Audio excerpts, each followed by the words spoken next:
Le bûcheron et Mercure, Rugou a servi de règle à mon ouvrage. J'ai tenté les moyens d'acquérir son suffrage. Vous voulez qu'on évite un soin trop curieux, et des vains ornements l'effort ambitieux. Je le veux comme vous, cet effort ne peut plaire. Un auteur gâte tout quand il veut trop bien faire. Non qu'il faille bannir certains traits délicats, vous les aimez, ces traits, et je ne les hais pas. Quant au principal but qu'Ésope se propose, j'y tombe au moins mal que je puis. Enfin, si dans ses vers, je ne plais et n'instruis, il ne tient pas à moi. C'est toujours quelque chose. Comme la force est un point dont je ne me pique point, je tâche d'y tourner le vice en ridicule, ne pouvant l'attaquer avec des bras d'Hercule. C'est là tout mon talent, je ne sais s'il suffit.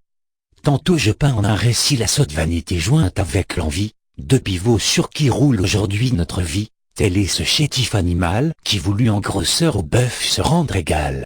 J'oppose quelquefois, par une double image, le vice à la vertu, la sottise au bon sens, les agneaux au loup ravissant, la mouche à la fourmi, faisant de cet ouvrage une ample comédie à 100 actes divers, et dont la scène est l'univers. Hommes, dieux, animaux, tout y fait quelque rôle, Jupiter comme un autre.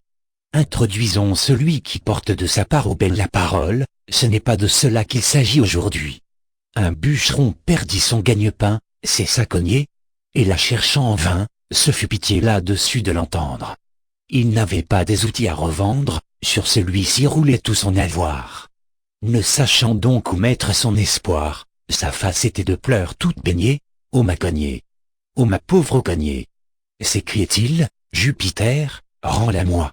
Je tiendrai l'être encore un coup de toi. » Sa plainte fut de l'Olympe entendue. « Mercure vient. Elle n'est pas perdue, lui dit ce dieu, la connaîtrais-tu bien? Je crois l'avoir près d'ici rencontrée. » Lors une d'or à l'homme étant montrée, il répondit, « Je n'y demande rien. » Une d'argent succède à la première, il la refuse. Enfin une de bois, « Voilà, dit-il, la mienne cette fois. Je suis content si j'ai cette dernière. » Tu les auras, dit le dieu, toutes trois. Ta bonne foi sera récompensée. En ce cas-là je les prendrai, dit-il. L'histoire en est aussitôt dispersée, et beaux qui ont de perdre leur outil, et de crier pour se le faire rendre. Le roi des dieux ne sait auquel entendre. Son fils Mercure au cria revient encore. À chacun d'eux il en montre une d'or. Chacun eût cru passer pour une bête de ne pas dire aussitôt, la voilà. Mercure, au lieu de donner celle-là, leur en décharge un grand coup sur la tête.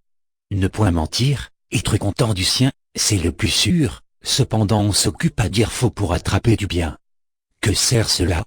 Jupiter n'est pas dupe.